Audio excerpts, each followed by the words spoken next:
Ok, je vois de plus en plus de gens qui pensent savoir lire la Simone ou qui pensent savoir interpréter les résultats de la Simone. C'est très souvent faux. Alors on va essayer de clarifier un petit peu le fonctionnement du logiciel. Bon, déjà, pour donner un peu de contexte, euh, une seconde, vous savez tout ce que c'est. Une milliseconde, je pense que vous savez globalement ce que c'est aussi. C'est une unité qui est vachement utilisée dans l'informatique. Pour vous donner par exemple, quand vous achetez un écran ou une souris, le temps de réponse de l'écran, de la souris, du clavier sera souvent exprimé en millisecondes. Vous avez certainement déjà vu un écran dit 1 ms, ça veut dire que le temps de réaction de l'écran sera à 1 milliseconde. Dans les faits, c'est complètement faux. Ça, les écrans marqués 1 ms sont plutôt à 2, 3, 4 millisecondes de vrai temps de réponse, mais on s'en fiche.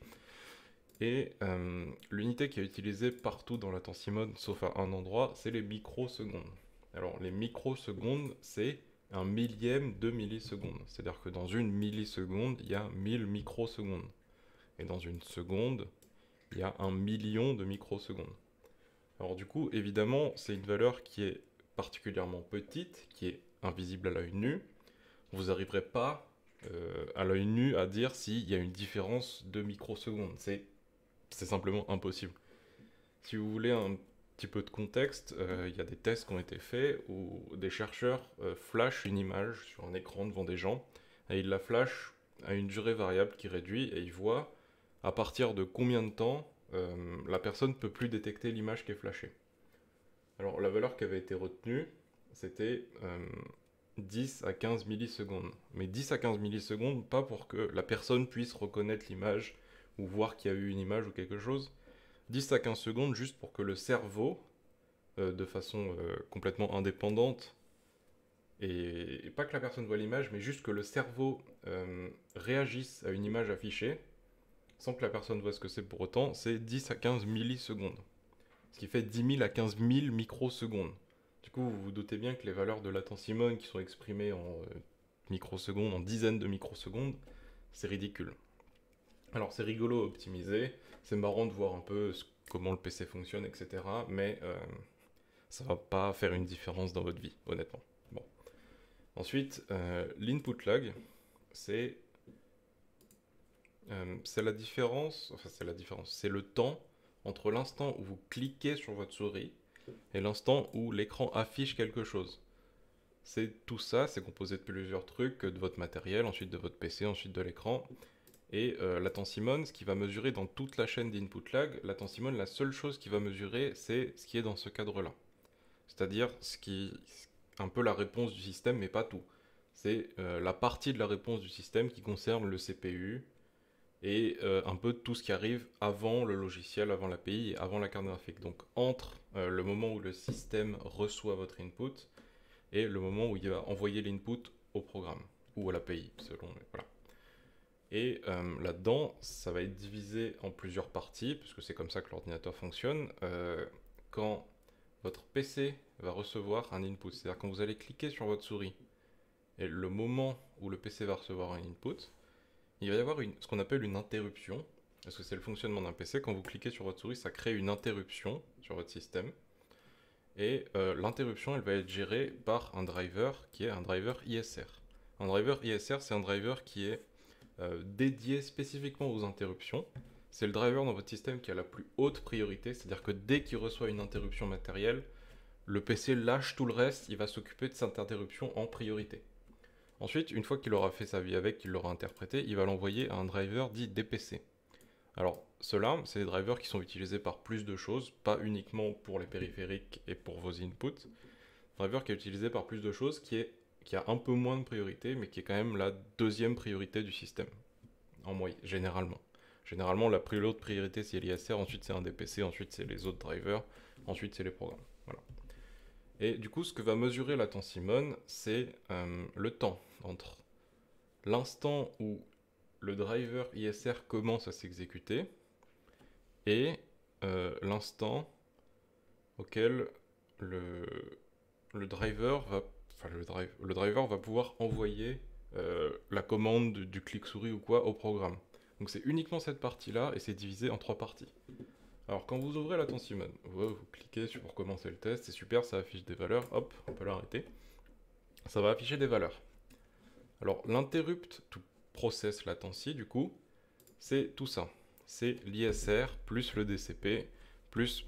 Alors, dans le cas de l'AttenCimon, c'est spécial, mais généralement, ça sera plutôt avant le programme, peu importe. L'interrupt to process latency, c'est composé de tout ça. Ok. Sachant que la valeur qui est écrite là, c'est 30 microsecondes. Sachant que des interrupts dans votre système par seconde, il y en a des milliers, voire des dizaines de milliers. Alors, il en prend une au hasard chaque seconde et il l'affiche. Mais il en prend une sur 10 000 au hasard. Alors, cette valeur-là, cette première ligne, n'a aucun intérêt, évidemment. Parce que en voir une sur 10 000, ça va pas vous expliquer ce qui se passe dans votre PC, ça va rien montrer d'intéressant. Ensuite, la deuxième valeur, la plus haute, du coup, c'est le temps le plus haut. Pendant tout le temps que vous avez mesuré, l'interrupt process qui a mis le plus de temps. Donc la plus longue, celle qui a mis le plus de temps pour faire ISR plus DCP pour envoyer le truc au programme. C'est une valeur qui est potentiellement un peu plus intéressante. Si elle est particulièrement haute, ça peut indiquer qu'il y a des problèmes sur votre PC. Bon. Ensuite, les deux lignes suivantes, du coup, sont divisées entre ISR. ISR, comme on a vu tout à l'heure, c'est le premier driver, c'est le premier qui va s'occuper de l'input souris en priorité la plus haute. Et cette ligne-là, du coup, ça va être l'exécution la plus longue de ce driver-là. Pareil, ça devrait en théorie être assez bas. Si c'est haut, ça peut indiquer des problèmes avec votre PC. Puis ensuite, le DPC, c'est la dernière ligne. Du coup, c'est ce driver-là uniquement. Et l'interrupt to process latency, comme on a vu avant, ça inclut les deux. C'est ISR plus DCP. Okay. Ensuite, les page faults en bas. Les page faults, c'est un petit peu particulier. On va faire une petite parenthèse dessus. En gros, les page faults, c'est votre CPU. Il va demander des pages dont il a besoin pour s'exécuter. Il va les demander à une adresse spécifique de la RAM. S'il les demande à l'adresse, hop, qu'il les trouve dans l'adresse de la RAM, qu'il les récupère, qu'il peut les utiliser, tout va bien, il n'y a pas de souci.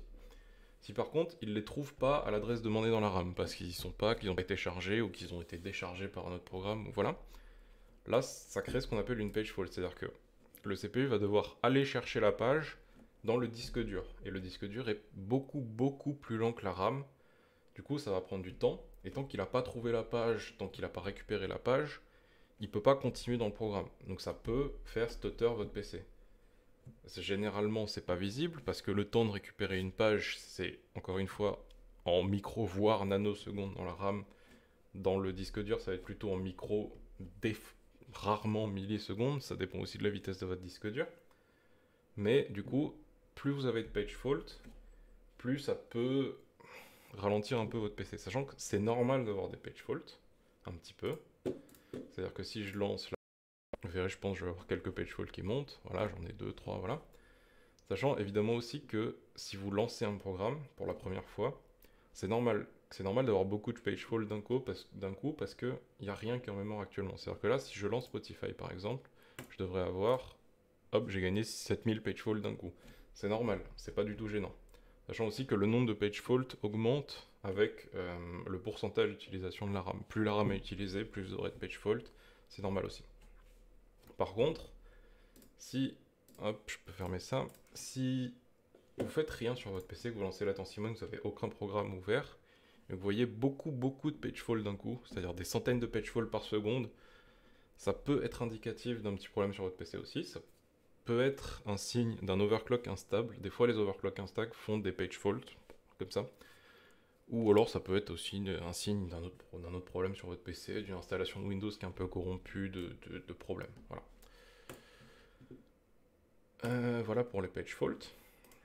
Ensuite, du coup, le premier onglet de l'AttenCimon, voilà, vous l'avez compris. Interrupt to process latency, ça comprend tout. La première ligne est globalement inutile.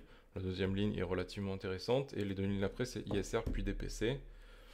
Ça montre des trucs. C'est normal que les ISR, en théorie, les ISR doivent être beaucoup plus petits que les DPC, la plus haute, parce que l'ISR, c'est vraiment ce qui gère les inputs souris. C'est censé être rapide.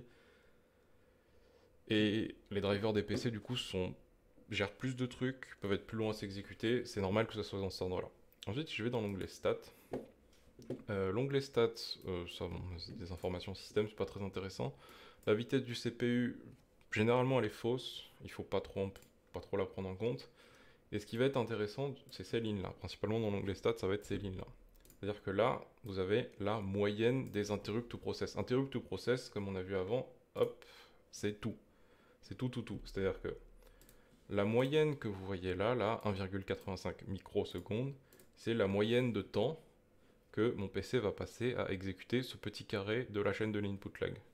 Si j'ai une moyenne à 1,8 là, ça veut dire qu'en moyenne, pour passer de là à là, je vais mettre 1,8 microsecondes. Bon, c'est une valeur, sachant que en moyenne pour un PC, on va dire un PC relativement récent, pour faire tout l'input lag là, du moment de la souris jusqu'à l'affichage sur l'écran, en moyenne vous pouvez compter, on va dire entre 20 et 50 millisecondes, selon les PC, selon pas mal de paramètres, mais on va dire qu'une moyenne, ça se situe par là.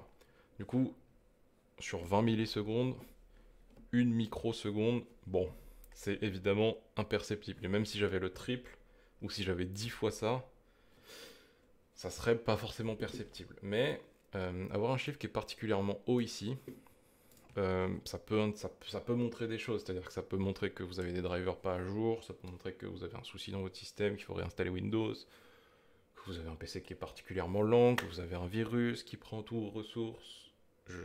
Ça peut indiquer des choses. Et ici, la moyenne, c'est interrupt to DPC latency. Du coup, c'est évidemment, comme l'interrupt to process, c'est tout, l'interrupt to DPC, elle est comprise dans l'interrupt to process. Celle-là, c'est la partie DPC, c'est-à-dire, hop, cette partie-là de latency mon. Alors, bon, c'est un peu pareil que celle d'avant, mais du coup, c'est normal qu'elle soit plus petite parce qu'elle est comprise dedans. Ensuite, là, vous verrez le pourcentage que chaque exécution, enfin le pourcentage de temps que chaque exécution prend. Généralement sur les interrupts ISR, toutes les interrupts ISR devraient durer moins de 250 microsecondes. Si elles sont à plus, vous avez possiblement un problème dans le PC, un truc qui est assez lent, un driver qui n'est pas à jour ou pas installé, ou un problème quelconque dans le PC. Les DPC, plus ou moins pareil, sachant que les DPC c'est un peu plus... Ça peut être un peu plus long parce que c'est des drivers qui gèrent plus de trucs. Si vous en avez qui sont dans la deuxième ligne, c'est ok. Troisième ligne, ça dépend du PC. Par contre, si vous en avez là qui commence à mettre plus d'une milliseconde à s'exécuter, pareil, ça peut indiquer qu'il y a un problème quelque part. Les page faults, bon, on en a parlé tout à l'heure. Il y a le troisième onglet qui gère plus les page faults et ici, c'est pas vraiment intéressant. Le troisième onglet sert juste à lister tout ce qui tourne sur votre PC. Et vous pouvez classer par page fault pour voir quel programme vous donne des page faults. Voilà. Bon. Sachant que... Ouais, bon, rien d'intéressant. Ensuite, l'onglet driver. Ah, l'onglet driver, généralement, beaucoup d'incompréhension là-dessus. Alors, ils font ça, ils te disent 40 millisecondes, mais qu'est-ce que c'est que ce chiffre? Il y a écrit 40 millisecondes, ça veut dire que j'ai 40 millisecondes d'input lag. Pas du tout. Bon, alors, il faut comprendre que c'est total exécution, ok? Ça là, c'est des drivers et ils vont s'exécuter. Chaque fois qu'un driver a besoin de s'exécuter, si je bouge ma souris par exemple, ce driver là va s'exécuter. Si j'ai besoin d'afficher des choses à l'écran, j'ai souvent besoin d'afficher des choses à l'écran, tous les drivers qui concernent Nvidia là, c'est-à-dire celui-là, celui-là, ils vont s'exécuter aussi. Parce que j'ai besoin d'afficher des choses à l'écran. Et le temps total d'exécution pendant tout le temps où j'ai mesuré, ça va être cette valeur-là. C'est-à-dire que là, si je le lance, on va dire 3 secondes, hop, ça veut dire que pendant les 3 secondes, j'ai passé 5 millisecondes à m'occuper. Enfin, j'ai un processus qui a passé 5 millisecondes à s'occuper de ça. Ça ne veut pas du tout dire que j'ai 5 millisecondes d'input lag ou quoi. Ça veut dire tout simplement pendant ces 3 secondes là, où mon ordinateur il a ses 12 cœurs en train de faire leur vie machin, il y avait un de ces cœurs sur les 12 qui a passé 5 millisecondes à s'occuper de ça. Et j'ai passé 9 millisecondes à m'occuper de ma souris, j'ai passé... Voilà. Bon. Ça, c'est des valeurs, honnêtement, il faut pas vraiment les regarder. Ça peut être intéressant de les classer comme ça, pour voir sur 3 secondes qu'est-ce qui me prend le plus de temps de CPU, en gros. Mais, bon. Ensuite, l'highest exécution, là, c'est sur une seule exécution. Du coup, là, les total exécutions, c'est le... Si j'additionne toutes les exécutions pendant 3 secondes, ça donne ce temps-là. L'highest exécution, ça va être le temps d'exécution de l'interrupt qui a été la plus longue. C'est-à-dire que je peux savoir que sur mon DirectX Graphics Kernel, le temps le plus long, ça a été 0,07 millisecondes, c'est-à-dire 76 microsecondes. Ça veut dire que le temps que mon PC a passé bloqué sur cette instruction-là, le plus long, c'est 76 microsecondes. Bon, c'est pareil, c'est pas très intéressant, sauf si vous avez une valeur qui est particulièrement haute, qui est dans les millisecondes, ça peut être gênant. Si vous avez une valeur d'ailleurs dans cette ligne-là qui est à 1 milliseconde, c'est aussi, ça montre qu'il y a un problème. Ensuite, il y a beaucoup de gens qui voient tous ces drivers là qui comprennent pas, que je sais pas ce que c'est, je comprends pas, ça devrait pas tourner, je veux tout arrêter. Alors, oui, d'accord, on peut tout arrêter, mais tout ce que vous voyez dans ma liste là qui tourne, c'est des drivers qui sont nécessaires à Windows, évidemment. Le DirectX Graphics Kernel, lui, je vais mettre les noms en entier, hop. Le NVIDIA, le SCSI et ça, ces quatre là par exemple, ça va être des drivers qui sont responsables de la gestion de la carte graphique et de l'affichage des images à l'écran. Si vous les coupez, vous aurez plus d'images sur le PC. Alors, oui, ok, vous aurez moins de latence, mais votre PC va mettre un écran noir. C'est pas incroyable. Bon. Ensuite, qu'est-ce qu'on a d'autre comme driver dans le genre. Celui-là, là, tout le monde l'a aussi, il sert à gérer, en gros, ce framework-là, c'est un framework que Microsoft propose qui permet à tout le monde de créer des drivers plus facilement. C'est-à-dire que par exemple, le driver de votre souris va passer par là, de votre clavier, d'un peu tout ce que vous avez branché à votre PC. C'est des drivers qui utilisent quasiment tous le kernel mode framework runtime. Il est évidemment essentiel à votre PC. Tout ce qui est les host controllers, c'est-à-dire celui-là et là, ça c'est des ports USB. C'est des drivers qui servent à mes ports USB. Ils sont pareils, ils sont complètement essentiels aussi. Le NDIS et il y en a un autre, le TCP/IP, c'est des drivers qui sont nécessaires au réseau. C'est-à-dire que vous pouvez les couper, vous n'aurez plus Internet. Alors pareil, c'est des drivers qui sont complètement nécessaires.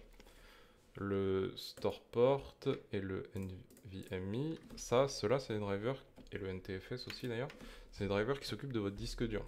Le Storeport, vous l'aurez toujours, le NTFS, vous l'aurez toujours, et le NVMe, vous l'aurez en théorie seulement si vous avez un disque dur NVMe dans votre PC. Voilà, c'est des drivers qui s'occupent de ça.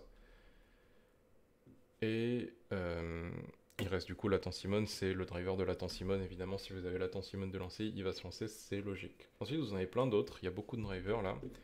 Ils ne se lancent pas. Si tout est à zéro là, ça veut dire qu'ils sont jamais lancés, qu'ils vont jamais impacter votre système. C'est normal. Ils sont pas lancés, évidemment. Vous pouvez en avoir qui se lancent, c'est-à-dire par exemple si je prends le driver Faceit, si je vais lancer mon Faceit anti-cheat, il va se lancer. C'est normal, il a besoin d'un driver pour fonctionner. Alors vous pouvez en avoir d'autres. Des fois, il y a des drivers qui sont pas forcément nécessaires qui se lancent. C'est possible de les arrêter. Mais, encore une fois, c'est marrant à faire si ça vous amuse. Mais si ça vous amuse pas, ça va pas doubler la vitesse de votre PC, ça va pas vous faire gagner vraiment de FPS. C'est juste, c'est marrant. Si ça vous amuse un peu d'optimiser votre système ou de voir ce qui tourne, ce genre de choses, ça peut être rigolo de s'occuper un peu de ça. Voilà. Et le dernier onglet de l'AttenSimon, du coup, c'est ça va vous donner un petit peu des statistiques que vous avez vues dans les onglets d'avant, mais classées par cœur physique ou logique, peu importe. Ça va vous permettre un peu de voir que généralement c'est le cœur 0 qui est le plus utilisé par Windows. C'est normal, c'est comme ça. Vous avez peut-être vu des tricks qui disent mettez votre carte graphique sur le CPU 4. Si vous avez d'ailleurs l'hyperthreading d'activer et qu'on vous a dit de mettre juste sur le CPU 4, c'est faux, il faut mettre sur le CPU 4 et 5 parce que physiquement c'est le même CPU. Donc mettre que sur le 4 et pas sur le 5, c'est nul, voilà, c'est nul. Puis ensuite, ça va vous permettre de compter aussi le nombre d'interruptions par CPU. Donc on peut voir que la majorité c'est là, il y en a un petit peu là, là, là, là. Windows va faire un peu sa vie avec le scheduler, il va se démerder, il va envoyer des processus un petit peu, hop, là où il a besoin de les envoyer. Généralement, c'est pas une extrêmement bonne idée de commencer à toucher à l'affinité des processus ou activer l'essai des cœurs spécifiques à tel programme machin. On est en 2019, le scheduler de Windows se débrouille généralement très très bien pour faire sa vie. Il y a des cas où c'est mieux de le faire à la main. Il y a des jeux spécifiques qui arrivent pas, généralement c'est des vieux jeux qui arrivent pas très bien à gérer autant de cœurs aujourd'hui. Et alors dans ces cas-là, ça peut apporter un gain de performance d'autoriser seulement certains cœurs à ce jeu-là, ou de désactiver l'hypertrading, mais seulement dans certains jeux. C'est individuel, ça dépend des jeux, ça dépend du reste de votre config et tout. Généralement, la meilleure option, c'est de ne pas toucher. Vous pouvez faire des tests, évidemment. Vous pouvez faire des tests avant, après, machin. Mais dans l'extrême majorité des cas, le mieux, ça sera de ne pas toucher à ce genre de truc. Mettre votre carte graphique sur 4 et 5, ça peut être rigolo. Alors, est-ce que ça va vous apporter un gain? Ça dépendra des jeux, encore une fois. Si vous voulez un peu une généralité, qui sera évidemment fausse, hein, mais une généralité, c'est que ça va vous apporter un gain de FPS généralement sur les vieux titres ou les titres type e-sport où vous avez 400-500 FPS type CSGO. Par exemple, si vous faites un benchmark sur CSGO avec et sans mettre votre carte graphique sur les CPU 4 et 5, a priori, si le reste de votre système est assez récent, je pense que vous verrez quand même une différence de FPS de l'ordre de 10-20 sur 400. Hein. Bon, voilà. Une différence de FPS de l'ordre de 10-20 qui est vraie et qui est répétable, particulièrement sur CSGO. Bon, sachant que sur 99% des jeux, ça ne fera aucune différence, voire ça fera pire. Voilà.